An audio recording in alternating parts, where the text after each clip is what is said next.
Atalay Filiz Galatasaray Lisesi'nde okuyacak kadar ve oradan dereceyle mezun olacak kadar zeki bir adam. Peki burada aklımıza şöyle bir şey gelebilir. Çok zeki olarak tanımlanan bir çocuk nasıl oluyor da bu noktaya geliyor?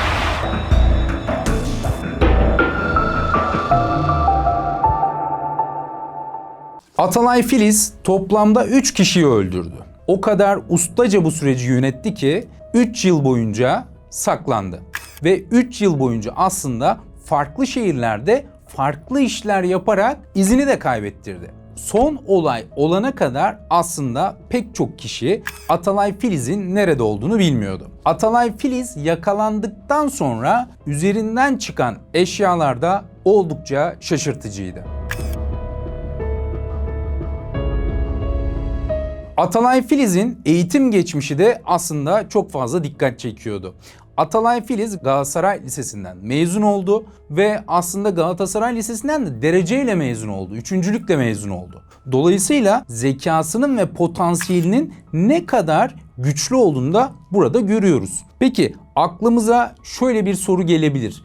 Zeka ya da yüksek zeka gerçekten tehlike barındırır mı? Ya da tehlike riski oluşturur mu gibi bir soru gelebilir. Zeka kişiyi tek başına tehlikeli ya da bir şeye yöneliminin daha fazla olması anlamına gelmez. Yani zeka kişiyi tek başına tehlikeli kılmaz. Ama zeki bir kişi eğer duygularını yönetmede başarısızsa, öfkesini yönetemiyorsa, kıskançlık krizlerinden aklı selim bir şekilde ayrılamıyorsa, hayal kırıklıklarını taşıyamıyorsa, bu kişi de eğer gerçekten yıkım yaratıyorsa ve öfkeye dönüşüyorsa bu durum, vicdan ve empati yönü zayıfsa ya da gelişmemişse de diyebiliriz buna. Bütün bu kategoriye baktığımızda bu kişi zekasını faydalı işlere kullanmak yerine yanlış işlerde kullanıp bu alanda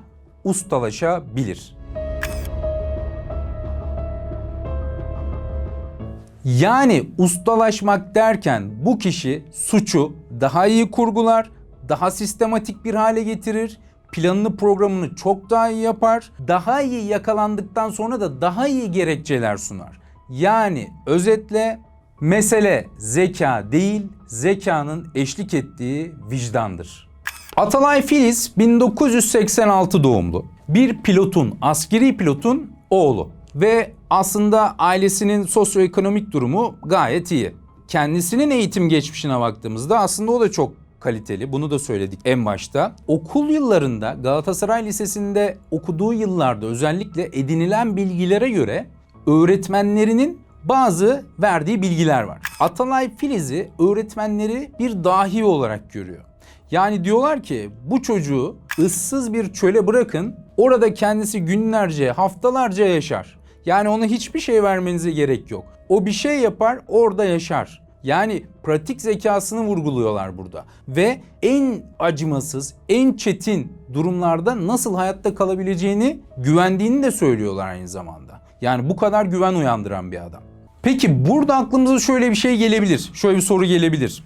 Çok zeki olarak tanımlanan bir çocuk nasıl oluyor da bu noktaya geliyor? Çocukta önemli olan zekanın nasıl, ne kadar olduğu değil. Zekaya karakterin nasıl eşlik ettiği, zekanın nasıl geliştiği, zekanın nasıl büyütüldüğüdür önemli olan. Bir çocuğa eğer sınır koyulmamışsa, hayal kırıklığı yaşamamışsa bu kişi, hayal kırıklığının ne demek olduğunu bilmiyorsa, sorumluluk yerine sadece özgüven aşılandıysa bu çocuğa ve bu çocuk sadece özel hissettirilmişse, burada bir güven değil, aslında tam tersi bir buhran vardır. Görülmeyen bir buhran. İşte bu bahsettiğimiz kategorilerin eşleştiği çocuk bir süre sonra kuralların saçmalıklarından bahseder. Kendisini çok üstün görmeye başlar. İşte trafik kuralları olsun, normal kanunlar olsun, aile kuralları olsun, arkadaşlık ilişkileri olsun. Her şeyde kendi kurallarını belirler. Sizin yaptığınız saçmalık der. Mesela trafikte işte yeni bir kural uygulanır atıyorum. O kuralı hemen kendi gerekçeleriyle saçma bulur. Çünkü en iyisini her zaman o biliyordur. Dolayısıyla bu noktada şunu söylemek gerekiyor. Zeka gelişir ama karakter gelişmezse zeka kişiyi ileri değil geriye götürür. Atalay Filiz'in bir de gençlik dönemine, arkadaşlıklarına bakmak gerekiyor. Çünkü burası esas kırılma anlarının olduğu noktalar olacak bizim için. Atalay Paris'te yaşamak istiyor. Üniversite sınavında eski adıyla ÖSS'de soruları bilerek bile isteye yanlış yapıyor. Ve dolayısıyla bile isteye yanlış yaptığı sınavın sonucunda aslında Türkiye'de bir üniversiteye gitmiyor ve Paris'te bir üniversiteye gidiyor. Paris'te okulun yurdunda kalıyor ama okula gitmiyor. Bakın, okulda devamsızlığı var, derslerine girmiyor ve bu nedenle aslında okulu bitiremiyor. Ama ailesinden mezun olduğunu söylüyor ailesine. Ailesine yalanlar söylüyor. Ben diyor mezun oldum diyor, bitirdim. Oysa Atalay'ın tek amacı aslında Paris'te yaşamak, okumak falan değil o dönem. Ailesine söylenen yalanlar var ortada. Peki bu ailesine söylenen yalanlar bize ne ifade eder? Buna bakmak gerekiyor belki. İnsan bir kere yalan söylediğinde bu bir davranıştır. Yani bir şeyi kurtarma çabasıdır. Böyle bakılır. Ama bir yalan süreklilik arz ediyorsa ve artık kişilik yapısı haline geldiyse orada bu iş normal, yani günü kurtarma üzerine olan bir yalandan çok bir davranış örüntüsü haline gelmeye başlar. Davranış örüntüsü haline gelen bu yalan artık bir kimlik meselesi olur. Artık kişi yeni bir kimliğe bürünmüş gibidir. Yani evde başka biri gibi davranır, dışarıda başka biridir, sürekli maske takar ve bu söylediği yalanlara da artık kendi de inanmaya başlar. Çünkü artık uzun süreli bir hikaye var ortada ve bu uzun süreli hikayede yalanlar birbirini desteklemeye başlar. Yani artık kendi anlattığı hikayelere kendi inanır olur. Artık o kişi olmuştur. Gerçek gizlendikçe rolü de büyür. Yani yalan üstünde olan o rolü de büyür. Ve kişi bir süre sonra ben gerçekte hangisiyim noktasına girer. Düşündüğüm kişi miyim yoksa şu an var olduğum kişi miyim çelişkisine düşer. Ve bu kimlikte bir yaralanmaya yol açar.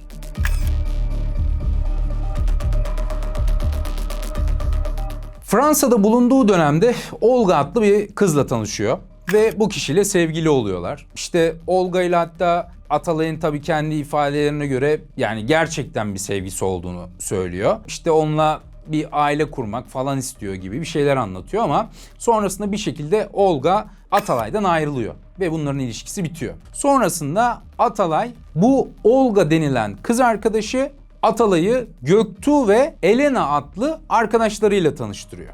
Göktuğ ve Elena ile tanıştıktan sonra bir süre sonra aslında az önce söylediğim gibi Olga ile ilişkileri bittiği için Göktuğ'la Elena'yı sorumlu görüyor. Ve sizin yüzünüzden aslında biz ayrıldık noktasına geliyor. Bu sırada aslında Olga orada bir çocuk bakıcılığı yapıyor ve bir gün işten izin alıyor. İşte bir arkadaşımın yanına gideceğim diye evden çıkıyor. Evden çıktıktan sonra Olga'dan bir daha haber alınamıyor. Sonrasında Atalay Türkiye'ye dönüyor. Türkiye'de ODTÜ'de, Orta Doğu Teknik Üniversitesi'nde, yine Türkiye'nin en önemli üniversitelerinden bir tanesinde doktora yapacağım diye ailesine yine yalan söylüyor. Burada ayrı bir detay var bence. Paris'te tanıştıkları, yani Olga'nın tanıştırdığı Elena ve Göktuğ da bu sırada Ankara'da yaşıyor. Hatta Göktuğ ve Elena Atalay'dan önce muhtemelen Ankara'ya taşındı. Ve ardından da Atalay Ankara'da doktora bahanesiyle bulunmaya başlıyor. Atalay Filiz aynı dönemde bir de araba alıyor. Bu araba ile ilgili sonrasında farklı detaylar ortaya çıkıyor zaten. Atalay bir süre sonra Elena'dan hoşlanmaya başlıyor.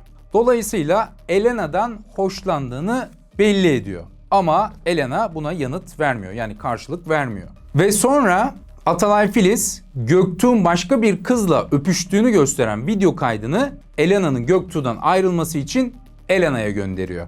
Daha sonra Atalay Filiz bir ankesörlü telefondan Göktuğ'u arıyor ve diyor ki size bir kargo var. Ve böylelikle de Göktuğ'un aslında adresini öğrenmiş oluyor. Ve HTS kayıtları sonradan gösteriyor ki Atalay Filiz o almış olduğu Göktuğ'un adresinde günlerini artık o noktada geçirmeye başlıyor. HTS kayıtları sürekli oradan işaret veriyor. Yani Atalay Filiz aslında Göktuğ'un nerede olduğunu öğrendi ve hamlesini yapmak için fırsat bekliyordu.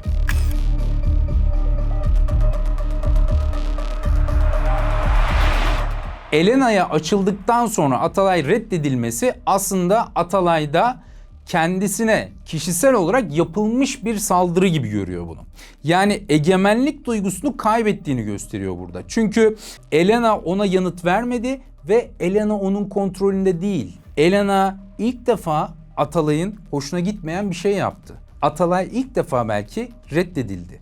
Atalay bu duruma karşı bir direnç gösteriyor. Ve burada Atalay'ın göstermiş olduğu bu direnç aslında kontrol kaybındaki egonun bu durumu nasıl hazmedemediğini gösteriyor. Ve egosuna aslında çok aykırı bir durum bu Atalay'ın. Çünkü Atalay çocukluğundan beri hep dahi olarak gösterilen, bir numara olarak gösterilen ve sürekli pohpohlanan Atalay artık reddedilmişti. Yani burada aslında bir aşktan, bir bağdan söz etmiyoruz. Bağ yok ortada, aşk da yok. Burada sadece bir saplantı var. Saplantı takip sürecini doğuruyor. Takip süreci ona olan aşkı, ona olan ilgisi demek değil aslında. Takip süreci onun saplantılı halini gösteriyor. Dolayısıyla bu ego yaralanması o bana karşılık vermedi, üzgünümden değil, o bana nasıl karşılık vermezden geliyor. Belki de kendi bunun farkında bile değildi. Yani burada aslında mesele Elena değil arkadaşlar. Mesele Elena değil. Elena yerine Ayşe olsa, Fatma olsa, başka biri olsa bu sefer o olacaktı. Neden? Çünkü Atalay'ın zihninde Elena'nın temsil ettiği durum burada önemli olan. Elena Atalay'ın zihninde evet belki bir sevgisi belki vardır bilmiyoruz ama esas Atalay'ın zihninde şu: ben reddedildim diyor. Ve ben reddedilecek bir adam değilim. Ben dahiyim aslında. Neydi? Nedendi? Çünkü eskiden beri Atalay'a sorumluluk yerine özgüven, kriz yönetimi yerine ego öğretildi. Atalay belki de sosyal çevresinin etkisinin de buna katılımıyla karakterini ya da sorumluluk bilincini değil, egosunu sürekli besledi. Ve buradaki ilk kırılma anı onu iyice bir saplantılı hale getirdi. Özetle artık Atalay'ın sürekli pohpohlanan benlik algısı çökmüş oldu. Atalay Filiz bir av tüfeği satın alıyor ve bunun kullanımını da internetten öğrendiğini söylüyor. Sonrasında kadın kıyafetleri giyerek Göktuğ ve Elena'ya bir pusu kuruyor. Bu iki kişiyi de yakın mesafeden ateş ederek öldürüyor.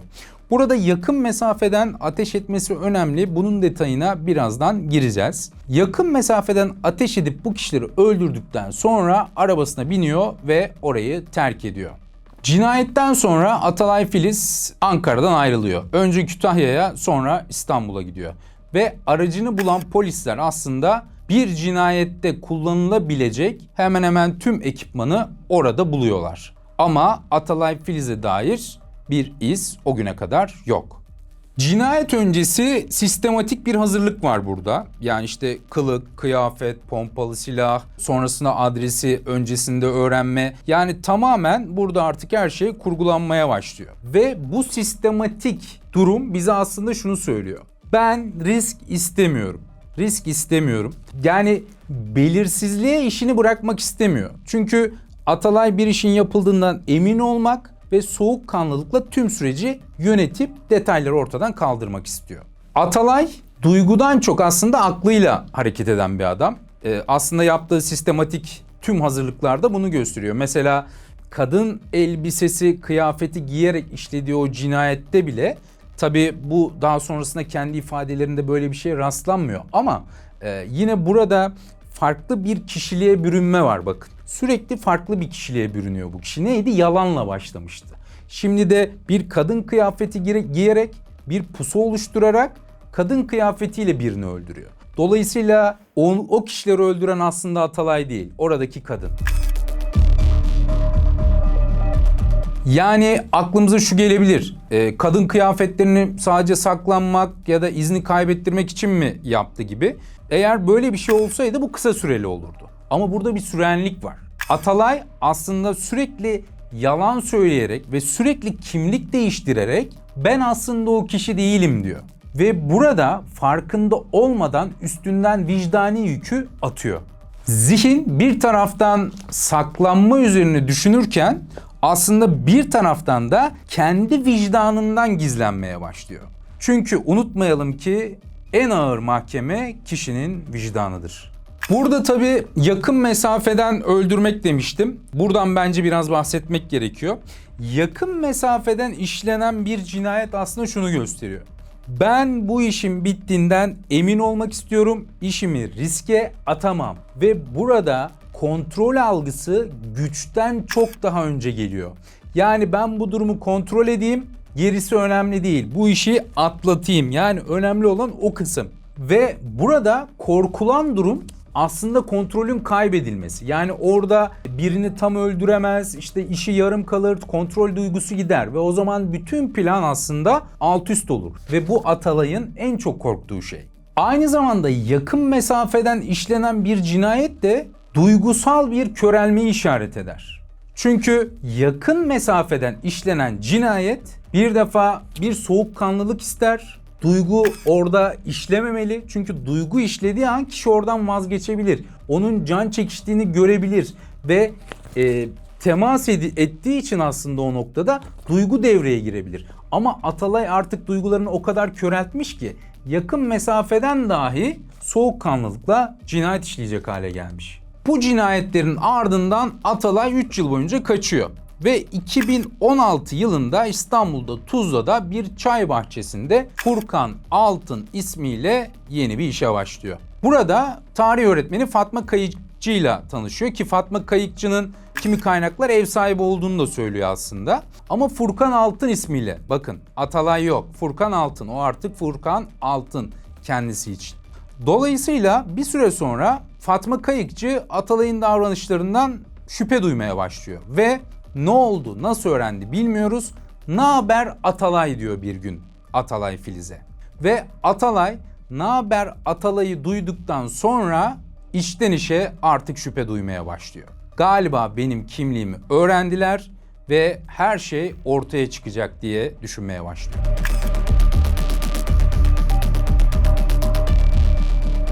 Burada aslında şüphe uyandıran şeylerden biri Furkan dendiğinde bakmıyor. Yeni bir kimlik inşa edilmiş ama henüz o kimlik benimsenememiş. Yani bir kişi size isminizle defalarca hitap ediyor. Bir de bakmıyor, iki de bakmıyor, üçte falan anca kendine gelip "Aa evet benim" noktasına geliyor. Ve bu durumlarda artık şüphe uyandırmaya başlıyor. Sürekli yeni bir kimlik taşımak ya da yeni bir kimlik yaratmak diyelim bir üretim değil, aslında bir tüketimdir. Yeni bir kimliğe bürünmek bir onarımdan çok bir yıkımdır. Çünkü yeni bir kimliğe taşımaya başladığımızda onu özümsememiz, kabul etmemiz ve diğerini tamamen ortadan kaldırmamız gerekir. Ama burada bir çelişki var. Sürekli artık şüphe duymaya başlıyor. Zihin sürekli uyarı veriyor. Yani kontrol mekanizması olduğundan daha fazla aktif hale geldi. Atalay'ın algısı 3 açıksa artık 5 açık olması gerekiyor. Çünkü iki farklı kimlik var ve ikisi de birbiriyle çelişiyor. "Ne haber Atalay?" demesinin birkaç gün sonrasında da zaten Fatma Kayıkçı'yı bıçaklayarak öldürüyor. Sonrasında bir bavula koyuyor ve ormanlık bir alana valizle beraber Fatma Kayıkçı'nın cesedini bırakıyor. Atalay Filiz Fatma Kayıkçı'yı öldürüyor çünkü artık deşifre oldum hezeyanları basmaya başlıyor. Neden? Zihin artık susturulamaz bir halde. Kimlik çatışması başladı ve zihin sürekli alarm veriyor. Algısal gerçekliğe inanıyor. Yani somut delillerdense zihninde konuşan o algı Atalay'ı daha ikna eder bir hale getiriyor. Ve dolayısıyla bu şüphelerim varsa demek ki ben yakalanacağım noktasına geliyor. Tüm detayları ortadan kaldırmak için Fatma Kayıkçı'yı bu yüzden öldürmeye karar veriyor. Yani zihninin kıskacına kapılıyor.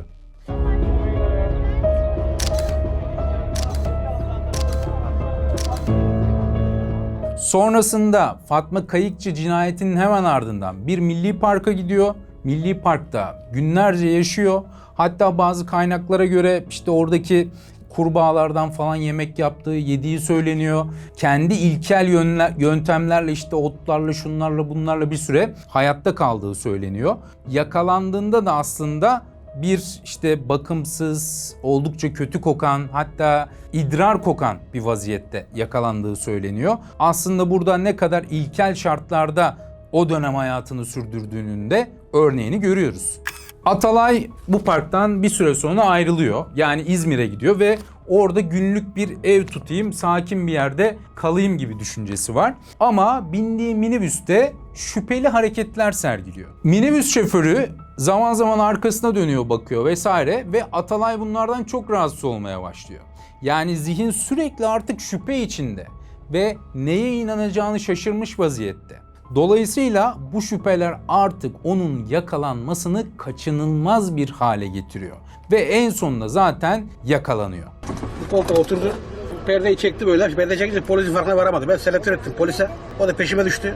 İleride çevirdiler arabayı, aldılar. Peki ne konuştu polisle? Hiçbir şey konuşmadı. Sadece benim adım Ömer dedi.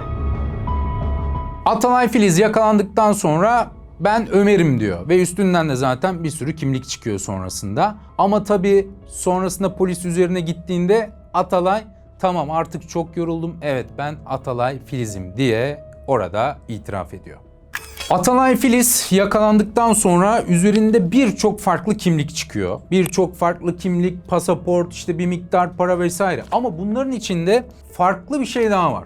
Porno yıldızlarının isimleri ve bazı bilgilere göre bu isimlerin adreslerinin de olduğu söyleniyor. Burada aslında adreslerin ve isimlerin yazılı olarak not edilmesi, hani ben bunu sevdim, beğendim, not edeyim gibi bir şey değil. Bu bir kayda almak. Yani kayda almak demek bir süre sonra bu kişiyi eyleme geçirmek demek. Yani ben bu kişiyi kayda alıyorum, tıpkı Elena örneğinde olduğu gibi.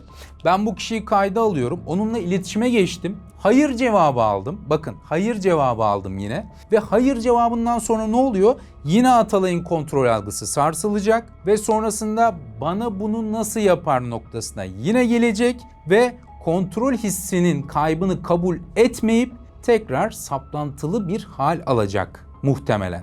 Ve saplantılı bir halden sonra da şiddet riski yine muhtemelen artacaktı bu hikayelerde de.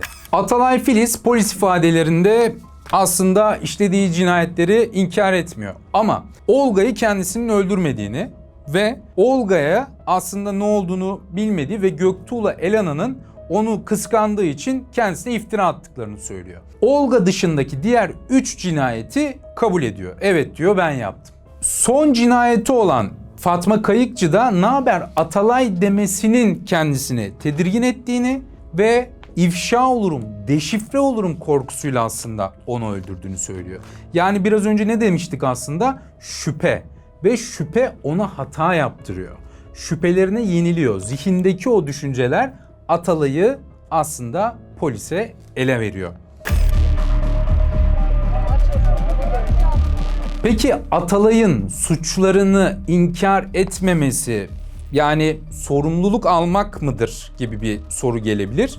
Sorumluluk almak aslında bir nevi pişmanım demek. Yani ben bu yaptıklarımdan dolayı pişmanım, üzgünüm, keşke yapmasaydım demeye gider. Ama Atalay bunu demiyor. Ben diyor bunu yaptım ama şu yüzden yaptım. Yani burada pişmanlıktan çok bir gerekçe sunuyor.